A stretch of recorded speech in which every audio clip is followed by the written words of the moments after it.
রোজার আগে ক্লিনিংয়ের সবচেয়ে বড় কাজটা আজ শেষ করলাম, একই সাথে মজাদার কিছু রেসিপি আপনাদের সাথে শেয়ার করলাম। সেই ব্লগটাই আজকে শেয়ার করব, তাই একটা লাইক দিয়ে সম্পূর্ণ ভিডিওটি দেখতে থাকুন। আসসালামু আলাইকুম, সবাইকে ওয়েলকাম করছি নতুন দিন আরও একটা নতুন ব্লগ দেখার জন্য। রোজার আগেই কিছু কাজ গুছিয়ে নিয়েছি, তার মধ্যে সবচেয়ে বড় কাজ হচ্ছে এই ফ্রিজ ক্লিনিং করা। আর দেখেন বেশ কিছু মাস ধরে আমি ফ্রিজ ক্লিন করতে পারিনি, যার কারণে আমার ফ্রিজের অবস্থা কী। আসলে আপনাদের সাথে ক্লিনিং প্রসেসটা একটু শেয়ারও করতে চাচ্ছিলাম, যদিও আজকে সেভাবে ডিটেলস শেয়ার করতে পারিনি। তো এই শেয়ার করব করেই শীত পড়ে যায়, যার কারণে ক্লিন করব করে একটু দেরি হয়ে গেল। তো রমজান যেহেতু চলেই আসছে, এই কারণে আমি তাড়াতাড়ি করে আজকেই ক্লিন করে ফেলছি। তো প্রথমে ফ্রিজের সব সেলফগুলো আমি নামিয়ে নিয়েছি, এগুলো আগে ক্লিন করে তারপর আমি শুকাতে দিয়ে দিব, এরপর পুরো ফ্রিজটা ক্লিন করে নিব। আর এরই মধ্যে ফ্রিজের মধ্যে যত বরফ জমা হয়েছে সেগুলো সব গলে যাবে, পরে আমি খুব তাড়াতাড়ি ক্লিন করে নিতে পারবো। তো আমি সব সেলফগুলো ভালো করে ধুয়ে এরপর এগুলো একটু আমি শুকাতে দিয়ে দিব। তো আমি শুধুমাত্র ভিম লিকুইড দিয়েই কিন্তু এগুলো সব ক্লিন করবো। আর পুরো ফ্রিজ কিন্তু ক্লিন করার ক্ষেত্রে আমি খুব বেশি কিছু ইউজ করি না, নর্মালি যে ভিম লিকুইড সেগুলো দিয়েই ক্লিন করে নেই। তো সবগুলো সেলফ আমার ধোয়া শেষ, এবার এগুলো আমি শুকাতে দিয়ে ফ্রিজটা ক্লিন করব। তো প্রথমে আমি নর্মাল পোর্শনটা ক্লিন করে নিচ্ছি, এরকম একটা মাজুনি দিয়ে খুব ভালোভাবে আমি পরিষ্কার করে এবার একটা নরম কাপড় দিয়ে মুছে নিচ্ছি।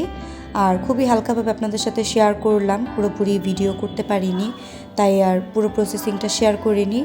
তো এরপর আমি তাকগুলো লাগিয়ে নিয়েছি, আর এখন ফ্রিজের প্রয়োজনীয় জিনিসপত্রগুলো সব জায়গা মতো গুছিয়ে রাখছি।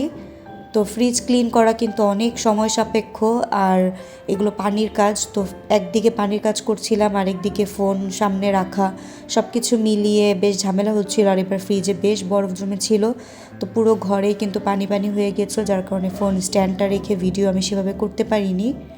তো এবার নর্মাল পোর্শনে যা যা রাখার রেখে দিয়ে আর ডিপের সব কিছু রেখে আমি এখন রান্না করতে চলে আসলাম। আজকে আপনাদের সাথে মজাদার একটা রেসিপি শেয়ার করব, আর এই রেসিপিটা খুবই ইউনিক। যারা খুলনার মানুষ রয়েছেন তারা কিন্তু এই রেসিপিটার সাথে পরিচিত হবেন। তো প্রথমে আমি পেঁয়াজ কাঁচামরিচ ভেজে তাতে একটু পানি দিয়ে দিলাম, আর এরপর লবণ, হলুদ মরিচের গুঁড়াটা অ্যাড করছি। আজকে আমি রান্না করবো যে চিংড়ি মাছের মগজ ভুনা। খুলনায় তো বাগদা চিংড়ি অনেক বেশি চাষ হয় জানেন। তো এইভাবে মগজগুলো, বড় চিংড়ি যে মগজগুলো সেগুলো আলাদা করে বিক্রি করা হয়। তো সেগুলোই অলিদের বাবা কিনে নিয়ে এসেছে এবার খুলনা থেকে। তো সেটা আমি রান্না করে নিচ্ছি। তো মশলার সাথে খুব ভালোভাবে মগজগুলো দিয়ে আমি কষিয়ে নিলাম, আর অল্প একটু পানি দিয়ে আমি এইভাবে করে নেড়ে চেড়ে ভাজা ভাজা করে নিয়েছি। আর এরকম তেলটা যখন উপরে উঠে এসেছে নামিয়ে নিয়েছি।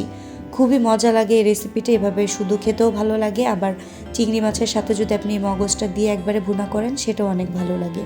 এবার হচ্ছে আমি রাজহাঁসের মাংস রান্না করবো, এর জন্য প্রথমে অনেকগুলো পেঁয়াজ আর কাঁচামরিচ একটু ভেজে নিচ্ছি, আর এরপর বাকি মশলাগুলো অ্যাড করছি। এখানে আমি বাটা মশলা দিয়েছি 3 চামচের মতো, আদা রসুন জিরা পেস্ট একসাথে। এরপর হচ্ছে হলুদ মরিচের গুঁড়া আর হচ্ছে ধনিয়া গুঁড়া দিলাম। তো খুব ভালোভাবে মশলাটা কষিয়ে নিচ্ছে যতক্ষণ না পর্যন্ত উপরে তেলটা ভেসে এসেছে। তো এর মাঝে আমি একটু টমেটো কুচি দিয়ে দিলাম, আর টমেটোটা দিয়েও খুব ভালোভাবে মশলাটা কষিয়ে নিয়েছি। আর এই পর্যায়ে আমি রাজহাঁসের মাংসটুকু দিয়ে দিচ্ছি। রাজহাঁসের মাংস কিন্তু খেতে খুব ভালো লাগে, তবে রান্না করতে অনেকটা সময় লাগে। তো আমি কিন্তু খুব অল্প আছে সময় নিয়ে কষিয়ে কষিয়ে মাংসটা রান্না করব। চাইলে প্রেশার কুকারে দিয়ে দিতে পারতাম, তবে মাংসটা একদম ফ্রেশ ছিল, যার কারণে ভাবলাম এভাবেই রান্না করি। তো রান্না করতে গিয়ে দেখেন আজকে কি করেছে, আমি কিন্তু লবণই দেইনি। তো পরবর্তীতে আবার লবণ আর আলু একসাথে দিয়ে আরও কিছুক্ষণ কষিয়ে নিলাম। আর এরপর হচ্ছে আমি ঝোলের পানিটা অ্যাড করব। আর যেহেতু রাজহাঁসের মাংস সিদ্ধ হতে সময় লাগে, তাই আজকে আমি গরম পানিটা অ্যাড করছি। এতে মাংসটা খুব ভালোভাবে সিদ্ধ হবে, তাড়াতাড়ি রান্না হয়ে যাবে। তো এবার আমি ঢেকে অনেকক্ষণ রান্না করে নিয়েছি। মাংসটা সিদ্ধ হয়ে যাওয়ার পরে এবার নামিয়ে নিব।